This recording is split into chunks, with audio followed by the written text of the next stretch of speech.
Okay, who's ready to nerd out on neuroplasticity research with me today? Welcome to the Seniors Flourish podcast, where it's all about helping occupational therapy practitioners disrupt the norm by throwing away the rainbow art and being the best you can be when working with older adults. I wanted to share with you this free web-based site I've been using called SwiftRec. It lets me easily dig through and make adaptive equipment and resource recommendations directly to my patients and their families, so I can ditch all those sticky notes and print it off Amazon lists with all the color-coded highlights that we all know get lost half the time anyway. All you do is simply log in from anywhere, including from your cell phone, go through your list of favorite adaptive equipment, resources, or I've even added some things like YouTube videos that I want my patients or their family to use or review. So I just click on the ones I want to recommend specifically for them and send it to them via email right then and there. I love that you can send it to them directly and they can be ordered right away, and you can add some notes or comments if needed, all without sharing your personal email address. It also lets you track who has clicked on what and keeps a history of all those recommendations and responses you receive. You can even search from over 200 caregiving and therapy products and resources that are already vetted by our peers. If you don't see something on there that you love and you still want to make that recommendation, it's super easy. Just add the URL and it will automatically put it in your favorites. Did I mention that this is free for anyone? So check it out anywhere you have an internet connection and sign up at swiftrec.io today. That's SWIFTREC.io. Welcome everyone to the Seniors Flourish podcast. My name is Mandy Chamberlain. I'm an occupational therapist and love to talk about everything occupational therapy and specifically working with the older adult.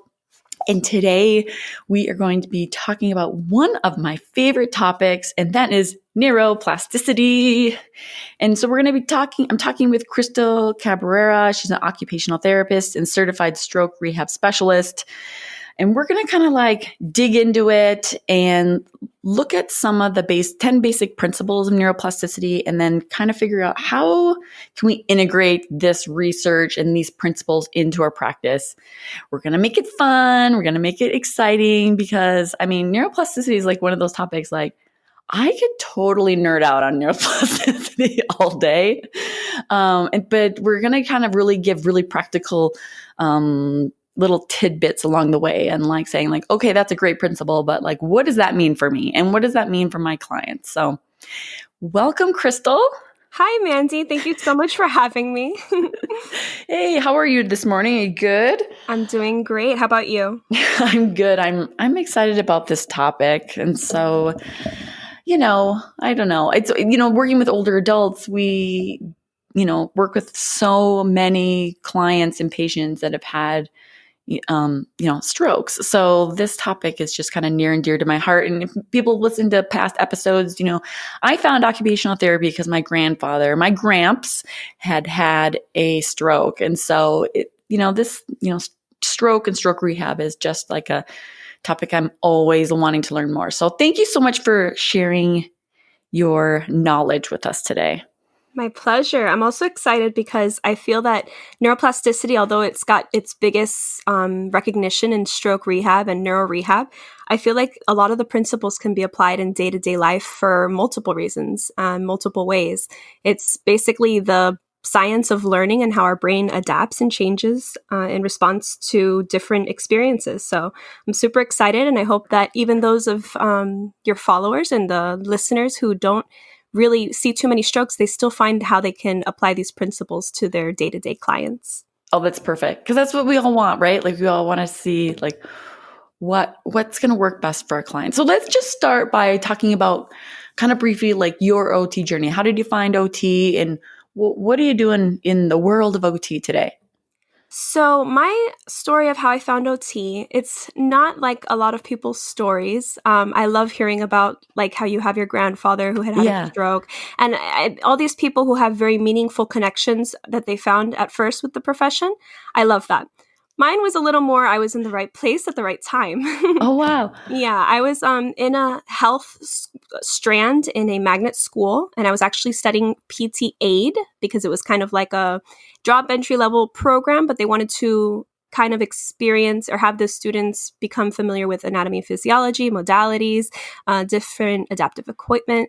And so the strand that I was in, they actually held a health fair, and there was a booth that it just read in big letters, occupational therapy. And so I walked up to it, and these grad students were there gushing about this amazing profession that I had never heard of. And I took home some information, and from that minute, I was hooked. I knew exactly what I wanted to do. I sought out experiences to shadow therapists, and I eventually got hired as an administrative assistant. So I got to make my little door, my niche into the profession. And then once I finished off my grad program, I went ahead and I accepted a job there. So it's funny because my favorite area of practice is clearly neuro. But it's not where I started out. I actually started out in pediatrics. And so I worked in pediatrics in 2 different facilities, one in a typical outpatient center and one in a prescribed pediatric extended care facility, which is sort of like a medicalized daycare. These kids are actually still requiring nursing assistance throughout the day. So going to a typical school or daycare, it's not enough for them. And in that area is where I saw a lot more of my neuro-based genetic disorders and such. So when I did decide to look for a job with adults, it kind of helped me. I don't know if you have some followers who are currently in peds and thinking about making the jump, but I really do think it's a great idea for you to make yourself as well-rounded as you can in those first years and then dedicate yourself to what you like. So just good. My 2 cents on that. Yeah, totally. That's such good insight. So then why did you decide to become like a certified stroke rehab specialist? Just because you have an interest in it, or what was that? Where did that desire come from? Well, the desire was because I found that when I first started working in the neuro inpatient rehab facility, that a lot of therapists tend to see, okay, I have a patient who has a left CVA, so I'm going to expect this, or a right CVA, so I'm going to expect that. And it became really clear to me that the area that was directly impacted by the stroke, it correlates with a lot of the symptoms that the patient's going to have and the difficulties that they'll have further down the road. So then I just started doing a lot of research about different areas of injury and different outcomes and rehab potentials for those patients. And I came across this certification program. I initially did it because I wanted to further my education, but I didn't know going in how much more I was going to get out of it as far as resources and hear directly from clinicians who have dedicated their life's work to neuro rehab. So it was an excellent experience. I really do recommend it.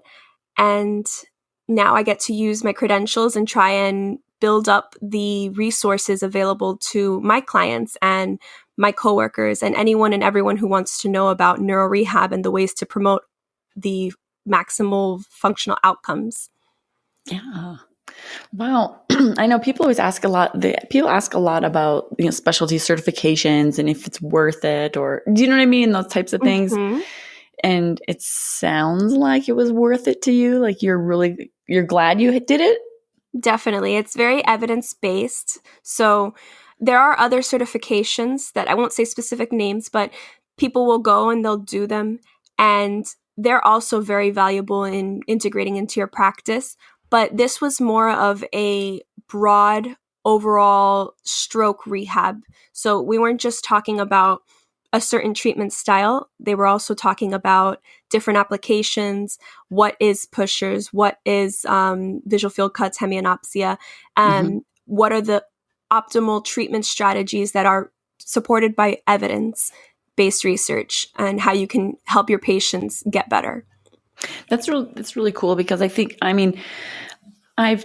talked about this before as well, but you feel like you typically use a lot of different theory, right? You use a lot of the research. And me personally, I'm not necessarily a purist, as in like I don't just use one type of theory throughout my practice. It's kind of a combination using what the evidence is showing out there. So it's kind of neat to hear that you have something to kind of guide your practice in a more specialized way. So let's talk about the 10 basic principles of neuroplasticity.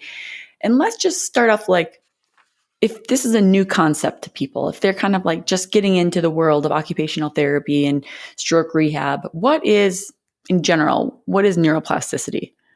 So neuroplasticity is basically the changes that our brain is able to make and the adaptations that we can do that are experience and learning dependent. It's actually a great topic for discussion, especially for new grads or those who are new to neuro, because it's not just for stroke and TBI. It's Right. actually a testament to how our brains operate and work and what we can do to be in control of altering connections and establishing new neural pathways in order to enhance our learning and our ability to perform. So Yeah. it's really important that people understand that when someone has a neurological injury, and the reason why I'm so broad with the terms is because strokes and traumatic brain injuries, although they have different mechanism of injury, they often present in similar ways. You can have a patient who has hemiplegia of one side. You can have them with visual deficits, cognitive deficits, sensory deficits. So I like to just say neurological injury because that's basically what it is. Yeah. And um, there's so many ways to get there too. yeah, so many ways to get there. So it's important to understand that when this injury happens, it doesn't only affect the exact location in which they had this infarct or this bleed. It affects the entire brain as a whole because it's a whole system of communicating networks. And so if they had a block in the middle cerebral artery, which a lot of patients who have that, they're going to have that. Contralateral hemiplegia, so a right-sided injury will have left-sided weakness. They might also have some sort of cognitive or communication deficits that a couple of months down the road seem to spontaneously recover, or they also recover with the assistance of skilled therapies. But what I'm going at with this is that they may not have been injured in the area of the brain that was responsible for those cognitive or language processing. It's just the overall insult to the system that affected them. Mm. I mean, that just kind of goes to show why like assessment is so important because it's not always black and white. It's not always that, you know what I mean? Like yes, you have those common deficits, but everyone is a little bit different. Yeah, definitely. Neuro, nothing is black and white. No. It's all gray. It's all gray. And you're like, what the heck? So, I mean, I just kind of like always push for really doing a really thorough assessment or evaluation on the front end, because then you can tailor your treatments and your interventions specifically to what the clients are needing, right? But it's not because it's not black and white. I mean, just because you have left-sided infarct, it does not mean that you're going to necessarily have X, Y, and Z or every single symptom. So, I think that's why I love neuro. And that's why I think some people find neuro scary, because it's not like orthopedic where it's pretty straightforward in general. Like, and so They have their certain ways that they need to do this and that, and it's all protocol based. Well, most of it's protocol based in ortho. Right. Yeah, yeah. So let's talk about some of these 10 principles. Do you want to just maybe kind of like run through them, and then we can kind of go through each of them and kind of just give some examples and how we can apply that? Sure. So the first principle is use it or lose it. We then have use it and improve it. Number 3 is specificity. Number 4 is repetition matters. Number 5 is intensity matters. 6 is time matters. Principle 7, salience matters. That's actually my favorite. I'll get back into that later. Number 8, age matters. Number 9 is transference. And number 10 is interference.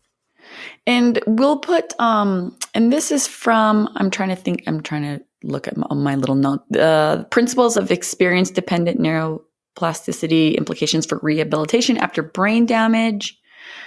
Klein and Jones, yes. 2008 is when this article actually came out. Yes. And I love this because, and I'll put it all in the show notes so you can have it. And like, it reads really easily as well, which I really, really, really like, and so I haven't looked at it for a really long time. And then when we were kind of chit-chatting about like what we should talk about, and You brought up this article. Crystal was like, "Oh my gosh, let's dig into this again." So let's just kind of start with the first one, like use it or lose it. Like, kind of basically, what is it, and what does that mean for us? So use it or lose it. It's a saying that I think exists outside of neuro rehab too. I mean, we all know that if you don't practice something for a prolonged period of time, you're going to lose your skill at it for the most part. It's specifically defined in this principle as the failure to drive specific brain functions can lead to functional degradation. So let's use learned non-use as an example. If an individual has a stroke or a brain injury, and they find that they are trying to complete their activities of daily living, maybe just putting on a shirt with both hands, and their right hand or the right arm is minimally responsive, there's only so many times that they're going to try and integrate that right arm into the activity before they figure, oh, it's not working. I'm just going to go ahead and figure it out without my right arm. Yeah. And that is the worst thing they can do because it's the use it or lose it phenomenon. If they're not using it and actively trying to integrate their arm into the activity, then the specific circuitry for that skilled act will degrade over time. Yeah. Yeah, I that's it. Like you're saying, you use it in so many different ways, but I can think of so many patients I've used. I mean, you talk about it with, and sometimes I think explaining the principles really helps them kind of grasp around it, but it's still not easy for them to use, especially if we don't explain it from the very beginning. Like, this is what we need to do. There was one lady that made this like super colorful sign. She decorated it. It said "use it or lose it," and she put it on her walker. Like, it was like, you know what I mean? She's like, I am going. She oh, or like they're locking their wheelchair brake with the other hand. You're like, get. Yeah. What are you doing? And they're like, oh my God, because they just, it starts that learn non-use. So anyway. And also, yes. I wanted to also make mention that not only do you lose the skill in whatever you're not practicing, but also our brain is kind of like a cortical real estate. And so if you're not using that specific area for what you always had used it for, the area may actually get taken over by another area. In the article, they talk about how functional MRIs were used with people who are blind, and they actually saw that the visual cortex area was lit up during tactile task of reading Braille. So these people weren't able to see. They were legally blind for a prolonged period of time. They were competent in reading Braille, and during the functional MRI, not only did tactile light up, but visual too. So it's all kind of like a competitive nature. If you don't use it, you lose it, and you lose it to someone else. So good luck getting it back. Oh my gosh, that is cool. I mean, cool as in I know. Interesting. Like, whoa. Yeah. Okay, so how about the next principle? So the next principle is use it and improve it. So we already know if we don't use it, we're going to lose it. But if we do use it, there is an upside, obviously. We're going to improve the skill. This shows that training is driven by a specific brain function, and it can be leading to an enhancement of that function. So in the article, it talks about how synaptogenesis and increased synaptic responses occurs with mass practice and extended training. Synaptogenesis is the discovery and the birth, basically, of synapses. And the synaptic responses is just increasing the excitability or the inhibitory aspect of these responses or these connections. So I like to apply it into learning a language. I am bilingual. I speak English and Spanish. And what I found when I wasn't using my Spanish very much is I was kind of not advancing it. It wasn't until I got back into the therapy world that I was like, okay, now if you hear me speak Spanish, it's like, whoa, no one thinks I could speak Spanish, and they realize that I speak it really fluently. It's because I used it, I improved it, and yeah, that was it. Yeah, just improving it. I know, it just justifies that things can improve through that repetition, some of those other things that we'll talk about later. And it's also a big application to the motor learning theory, where we have the cognitive stage, the associative stage, and the autonomous stage. By the time you've reached the autonomous stage, you kind of have that skill already ingrained in you and you're able to do it even when distractors come along. So it's important that you target skills that your patients find valuable and that they're motivated by so that they'll work to improve it. Well, and that's the other thing. It's like research supports that. And that's the kind of part of the core of occupational therapy, right? Finding the things that are important to your client, that are meaningful to your client. I don't know. That's why part of the reason why I love occupational therapy, like just those everyday things and the meaningful tasks. So I love it. All right. How about specificity? So for specificity, it states that the nature of the training experience dictates the nature of the plasticity. And I feel like this principle is really geared toward occupational therapy. Yes. Yeah. This whole article, The Principles of Experience-Dependent Neuroplasticity, it's actually from a speech journal of Speech, Language, and Hearing Research. So when I saw that, I was like, oh, this is speech stuff. But no, it's not. It's applicable to all the disciplines. And that's why I think that 3 really yells occupational therapy to me, because it's basically stating that having the individual complete a movement for the sake of moving is not as powerful as engaging in a functional task. And if it's occupation-based, even better. Oh my gosh. I almost want to put like exclamation points around that. Yeah. Because it emphasizes even purposeful activity is not the same as occupation-based activities. Definitely. So learning or skill acquisition are required to produce significant changes in neural connectivity. So what we can gather from this is if you have your patient sitting at the table and they're just pulling, like, not to say anything bad about preparatory work, like no, peg. we all do it. We all do it. But we all do it. If they're pulling pegs from a pegboard instead of grabbing, let's see, cotton balls to complete a task, a craft, or something that has a defined endpoint, end product, it's a little less plastic based. So it's just basically this specificity. It talks about how important it is to relate what they're doing to real world use rather than just the motor components. Oh my gosh, I love that. Obviously. And I'm going to butcher this because I'm just like doing this on the spot, but there is a research article about task-based practice. And I've linked to it in some of my other blogs and podcasts about occupation-based activities. But basically you're talking about like they're having them along the same lines that you were talking about, but they're like pretending essentially to cut like a carrot or something. And then versus doing it, and they were measuring your brain activity and things like that and how much more it, quote, lit up.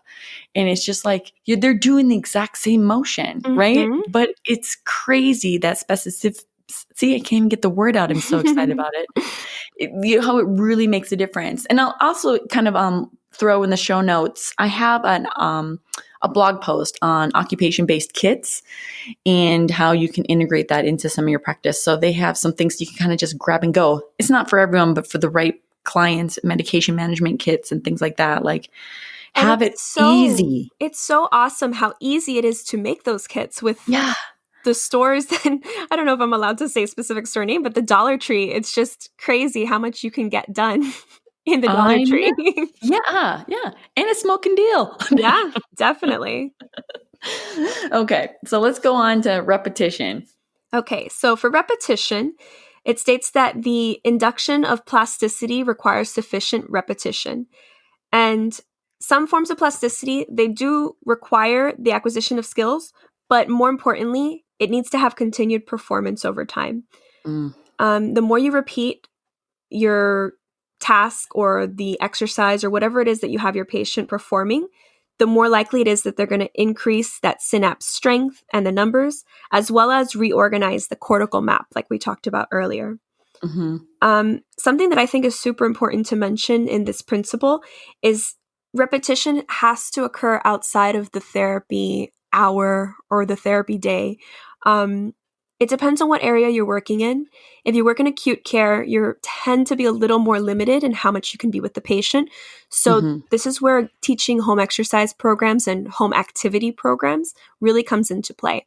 because if they only have the really restricted amount of time that they have with you to practice these skills, and then they don't put it into the other 99% of their day, they're not going to have as much potential for recovery as if they were to set a plan and follow your dedicated exercise protocol or activity protocol. It doesn't have to be just exercises like passive range of motion, active assistive range of motion, or active range of motion, or even strengthening. It can actually be an activity. Tell the family member, do not feed them.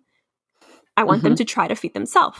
Or, I mean, you also have to take it with a grain of salt, because if the patient's family values feeding and they value feeding less than another task, you can't force them to work on something that they don't want to do.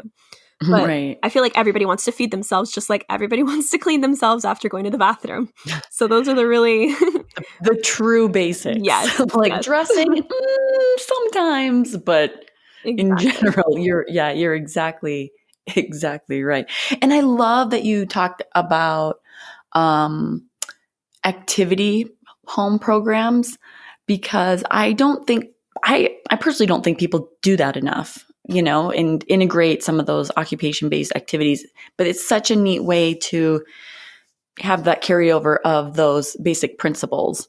Definitely. And it also just reinforces the idea that therapy doesn't have to be what you think it is. I tell my patients that every opportunity you have to do something for yourself that is a little bit challenging is an opportunity for you to increase your ability to do that task. So I tell them, if you find it difficult to feed yourself, then you got to try feeding yourself. Yeah. Well, and I think part of it is like, especially if you're giving a home, a functional home exercise program, or you're having them repeat something for, I don't know, 10 minutes or whatever you're doing, like it's so important to explain to them why we're doing it and what we're trying to accomplish.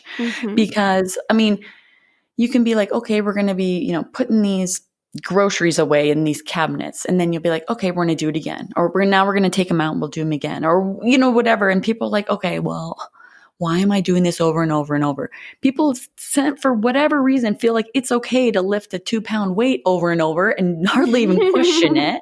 Exactly. But like talking not only about, the range of motion, the strength and those kinds of things, but talking about some of those basic principles of repetition, or use it and lose it, or, like, why are we doing task-based, activities to work on some of these, things. And I think a lot of times when people kind of have a good understanding of what we're trying to achieve, it all makes more sense. And it sounds obvious that you're like, of course I'm going to tell my patient, but a lot of people don't. They're just like, this is what we're doing today. And people just like, then they lose interest and it's not meaningful to them. And it's just this whole crazy cycle. So it's really important to talk about the principles. And I think it also just justifies and shows occupational therapy's distinct value. Like, we are not only working on the occupations that are important to you, but we're also working on neuroplasticity of your brain, or, you going through the whole thing and how that correlates, because sometimes people just don't see that correlation necessarily. So. Yeah, definitely. And it's especially difficult where a lot of these individuals, they actually regain lower extremity strength and coordination with better outcomes or better percentages than upper extremity. Yes. So it's super important that you even further make them aware that if they don't put these principles into play, they're really putting themselves at a disadvantage, because with your leg, walking is constant weight bearing activity, constant shifting, and constant dependent experience driven learning. It's neuroplasticity. They're bearing weight through their legs, they're coordinating it to walk, and each opportunity they're going to get better and better. But the arms, we don't walk on our hands, so No, it's a lot harder to push. And that's a really great example to use as well, because people do get really discouraged and they can't understand why. But it's also that repetition, right? Like, and it's reciprocal also lower extremity movement. yeah, and it even goes into the way that our brain, like the motor homunculus, works. I mean, the hands are much bigger surface area. There's a lot more degrees of freedom and motion that we have to recover. It's a lot more specialized. So if they're not having these opportunities for sensory challenges and experiences, then it's a big area that we need to make sure that we're addressing with the patient. Mm-hmm. Yes. And it's sometimes just nice to hear. Like, I mean, as in, these are all, you think, oh, I know that. But like, it's a good reminder when we talk about things. And that's why one of the reasons why I love the podcast, because you're like, oh my gosh, am I explaining this enough? Or maybe I should be doing this more. So that's part of the reason why I love these conversations. But okay, sorry, getting off my little Mandy tangent here. So intensity, let's talk about intensity. So for the principle number 5, intensity matters, it's that the induction of plasticity requires sufficient training in intensity. So higher intensity stimulation is more likely to induce long-term changes. This is where the just right challenge kind of comes into play. If you give someone something that they're able to accomplish pretty quickly, fairly easily, it didn't take a lot of attention or skill on their part, you're really not challenging them sufficiently for there to be any changes made. It's important that you are aware of how to grade challenges. For example, you can start with a gross grasp on something that's larger and easier to manipulate. Then you work up to something smaller and smaller. You change the shape, working to a pinch. You can't just, on the flip side, you can't just throw something that's way too difficult at your patient, because then what you're going to be faced with is the social emotional aspect of healing after these injuries, where if they have this sense of failure or that they're not able to partake in something, that kind of limits their interest in pursuing further rehab. So I think it's super important.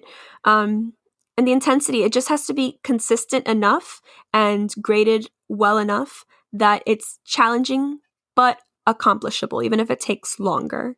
Accomplishable. The article actually also is a little weary of overuse or over-intensifying tasks. It states that you can actually worsen outcomes or function.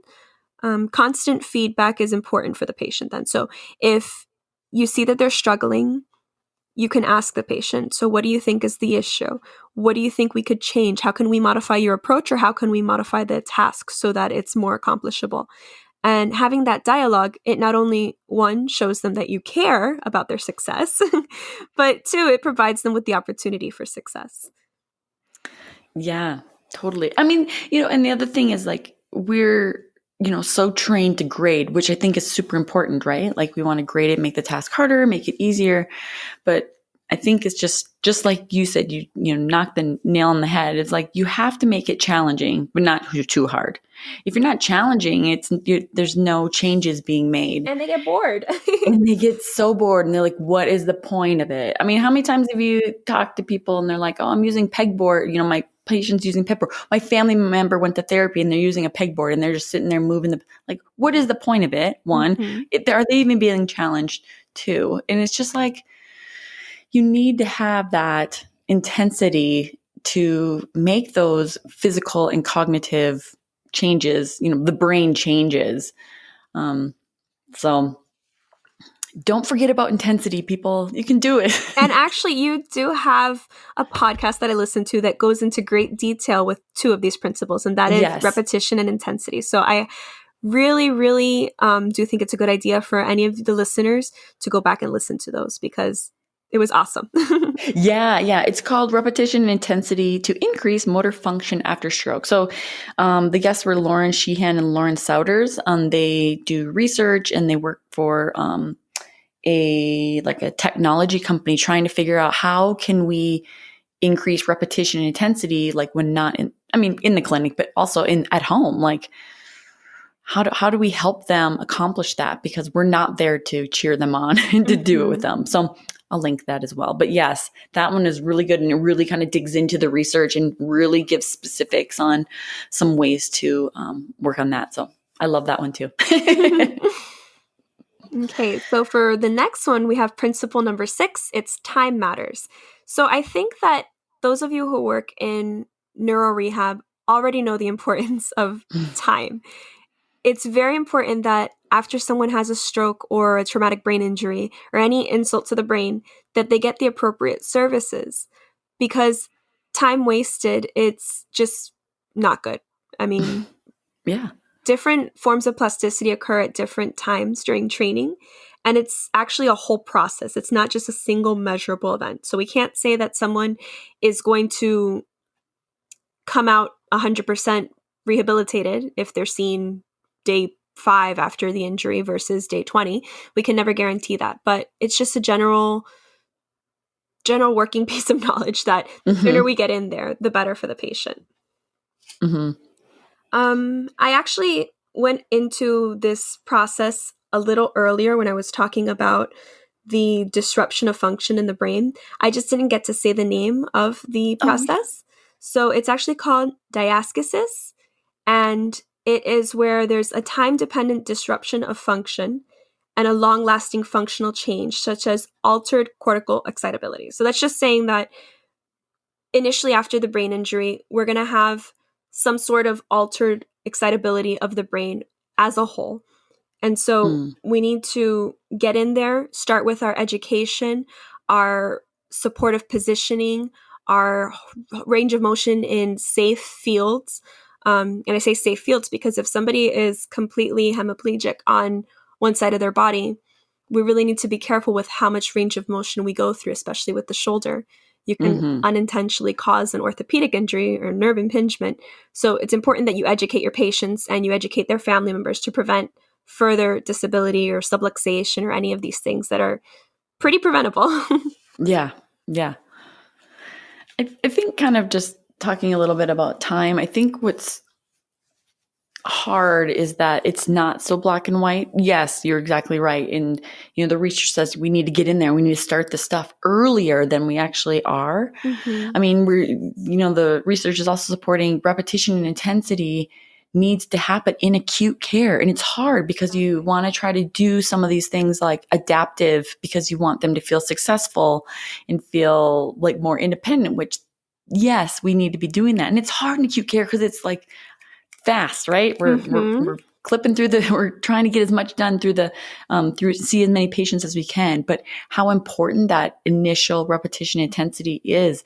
And also the challenges as a, occupational therapy practitioner, and what does that look like? And how do we accomplish this? How do we accomplish all this when we're seeing them for 30 minutes? You know what I mean? And so it's a gray timeline because it's narrow, like it's not as black and white, and every patient is so different, but time definitely is a factor that I feel like we don't always push. Yeah. And we really do. And it's important that we're educated as practitioners also. Also, if we have these delays in time, not only are we missing out on windows of opportunity, but we're also giving them the opportunity to develop self-taught compensatory behaviors, which sometimes it's harder to give someone the right tools for success when they already have made up their compensatory behaviors. Yeah. Those shoulder hikes are brutal. They're so hard. Yeah. Ugh. Okay. How about the next one? So the next one is my favorite. Is this your favorite? Yes. Salience matters. So this one dictates that the training experience must be sufficiently salient to induce plasticity. And I think of this one as attitude matters or perception matters or the patient's buy-in value. It has to be there. They have to be committed to the process and the goals. We all have goals. You have goals, I have goals. And we know that we're not going to meet those goals if we don't put in the work. So it's super important that you have this conversation with your patient early on. Especially when I was in outpatient neurotherapy, I found it very important because in outpatient, you see the patient maybe 1, 2, 3 times a week, 30 minutes to an hour. And outside of your time with them, they're on their own. They have to be doing all the other principles we've talked about, like repetition and intensity and use it or lose it. They have to put everything into play. And if they don't have the salience to do so, then it kind of limits what we can expect for their recovery. Yeah. I had a patient that he's like one of my all-stars. I always think about him because he had such excellent attitude, excellent recovery. He was right-handed and his affected side was his left. And so when I would give him tasks, he was able to complete them functionally, but there was still work to be done to increase his fine motor coordination and his strength in that left hand. Mm-hmm. But every time I would set him up with an activity that would really like pinpoint the deficits that he had, he'd like roll his eyes and he'd say, "But I'm not a lefty. I can do it with my right." And so that's where I had to, as a practitioner, take a step back and look at my goals for him and see if they were client driven or if they were just me hoping for more. So I had a conversation with him that I was dreading, but it turns out we were on the same page. I said, "Listen, you're right-handed. I get it. Your left hand, you've done so great so far. I think we could go further. How do you feel? Do you feel like you're happy where you're at now? Or do you want to continue?" And he said, "I feel like I'm happy where I'm at now." And I was like, "Okay, that's fine. If you ever want to come back and if you ever want, here's an exercise program, activity program, here's everything that I can possibly give you other than me as like a personal therapist at home." And so salience matters. He didn't find using his left hand independently salient because he was able to use it by manual tasks as a stabilizer. And that's all he wanted. So that's where we left it. Yeah. Well, it just proves, how important it is to just listen to what your client needs, right? Definitely. Because those are the things that I think, especially when I was a new practitioner, it was kind of a challenge for me because you'd see those patients or clients and you'd be like, "I know you can get dressed on your own," as an example. "I know we can work on this to make you independent in that." But that's not what they want to do. They're like, "My wife's been doing this for 10 years. It's fine." But you're just like, "Oh, but I know you can do it." And it's not about me. Exactly. It's not about me at all. But it was actually, and I knew that, but it still was kind of hard for me because you're just like, "I know you can do it if you do the work, or if we can, work on adaptive or whatever it is." But you're just like, "Oh man." But that's turning it's turning occupational therapy into what I need, not what they need. So, and even if you think they need it, if they don't, there's no changing that. and you shouldn't educate. That's it. Exactly. They're not going to care. It's not meaningful, and you should not be writing a goal on something that's not important to them because you're not going to achieve it really to it. In addition to not being meaningful, like it's just kind of pointless. Yeah. So anyway. So this next one is going to be hard for your listeners to hear. Age matters. I know we have our seniors that we love so much. But according to these principles of neuroplasticity, plasticity occurs more readily in younger brains.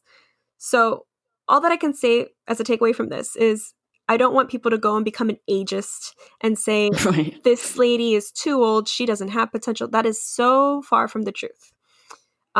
This is just here to kind of help you with understanding the process and why you might not see as many functional recovery in different areas of occupation and such, if that's the case. I have had 90-year-old patients who have great outcomes, and then I've had 21-year-old patients who are still completely and totally dependent in all areas of care. So the age of the brain isn't going to make or break them, but it is kind of going to give you insight into why it might be more difficult for someone who's older.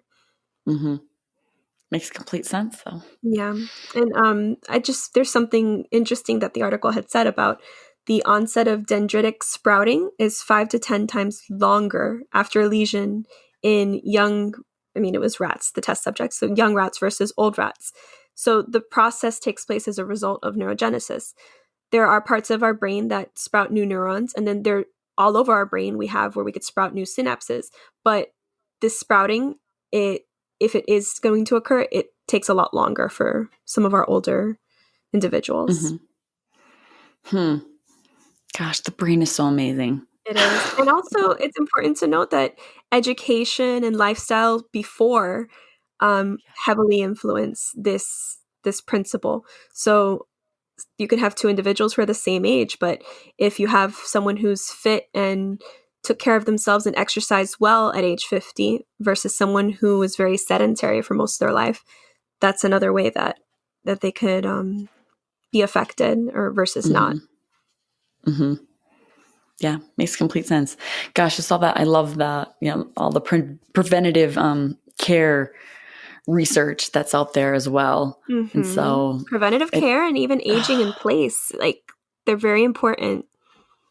Totally. And yeah, and it's just so many principles, and it's like all the things that can be prevented is insane.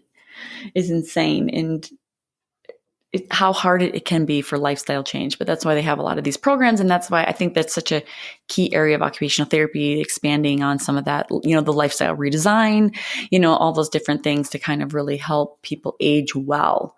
Yeah, because especially with stroke, I mean, there's a lot of non-modifiable risk factors, but there's a lot of modifiable ones like obesity, hypertension, lack of exercise, having any of the pathologies like cardiomyopathy, AFib. And these are things that you can modify your engagement in what you choose to do to protect yourself, like taking the appropriate medications and getting more active. Definitely. Okay, let's talk a little bit about transference. See, I can't even talk. You go. Let's talk about transference. I don't know. It sounded kind of weird, but they know what we mean. Transference. Yeah. Okay, so that is plasticity in response to one training experience can enhance the acquisition of similar behaviors.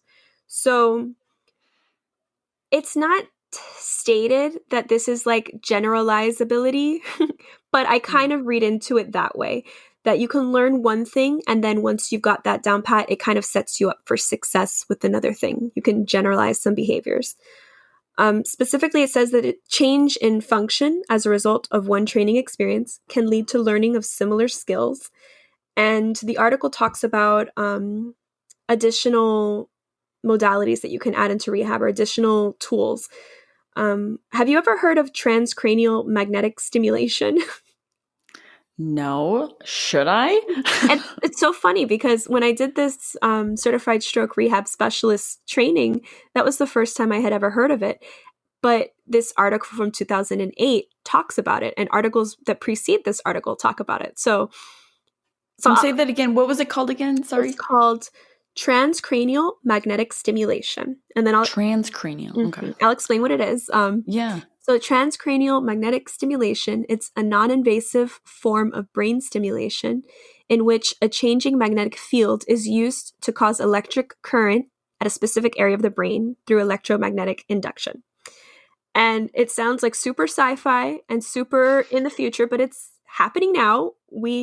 Practitioners it hasn't reached through the pipeline, I guess, because I hadn't heard of it and nobody else in the class had heard of it. But this is something that they're using to guide our stroke rehab research and evidence-based practice. Wow. And so the transference principle, it stated that when transcranial magnetic stimulation was applied to motor cortex synchronously during skill training, it enhanced skill acquisition. So let's say that I keep using the arm as an example, but let's say that we're having the patient work on their transfers or their ability to get from one point to the other. We can add the transcranial magnetic stimulation and practice that same task of transferring, let's say toilet transfers. And according to research, it enhances the skill acquisition. So from transferring instead of just the toilets, it transferring to the. Sorry. No. So like that it'll increase the acquisition of the skill and then the generalization of the skill beyond that. So practicing one transfer can actually affect the ability to perfect other transfers. I'm just trying to figure out like what that looks like, as in like how they do it. See, I'm gonna have to YouTube it. Now everybody's gonna know about it. Yeah. If you YouTube it, when they showed it to us in the course, it actually is like kind of funny looking. They have a headband with some sort of bean bags to keep into place what the area is, and then they go ahead and they have the device, which I don't remember what the device is called, and they're able to stimulate in certain areas that are supposed to be responsible for certain functions. So an electric pulse generator or stimulator, it's connected to a magnetic coil, which in turn is connected to the scalp. The stimulator is supposed to generate a changing electric current within the coil, and it induces the magnet field. Super brainy, Wow. techie stuff. Yeah. If anybody's used that or even seen it, I'd love to hear about it. So put it in the show notes and everyone else can Definitely. kind of learn about it because that's so cool. Mhm. Gosh, and then it makes you think like, how come I haven't ever, maybe is it just used specifically for Well, research actually, or, that's something that I should point out is that right now it has approval for certain applications and only those applications. So it is used with Mm, people who have depression. But I don't think it's quite gotten there with stroke rehab. It's more I in the see. testing and the research phases right now. Oh, I'd still So, love to learn about that. but it's so Cool. crazy that this has existed for how long? Years. And Yeah. people like myself and you who we love neuro, we were never Mhm. exposed to it. So hopefully that's something that down the line we'll eventually be able to introduce into our practice as a approved device. Like an adjunct. Yeah. Mhm. Well, just talking about the basic principle. I mean, I can kind of see how that training in the one area, let's say you're working on, I don't know, flipping a pancake, Mhm. supination, pronation types of things. If you can acquire that movement, then you can apply it to others. It kind of just makes sense. Mhm. Um, but also it's all about the context and it's the whole task-based practice type of thing. Mhm.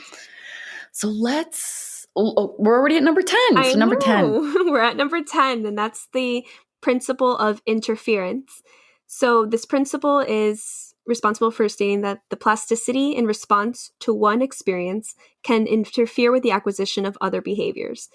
And this is where neuroplasticity is often thought of in a favorable context. We want to promote neuroplasticity to enhance the individual's ability to regain or remediate or adapt different functions.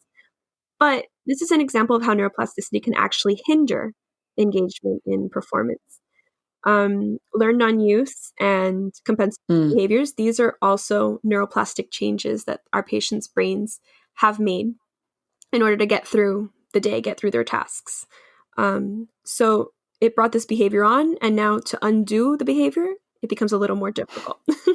Yeah. And we see it, like I was talking about earlier, the whole, shoulder hiking when they don't have that stabilization and they're just, they're using like every single muscle in their body to get that upper extremity to move and do what they want it to do.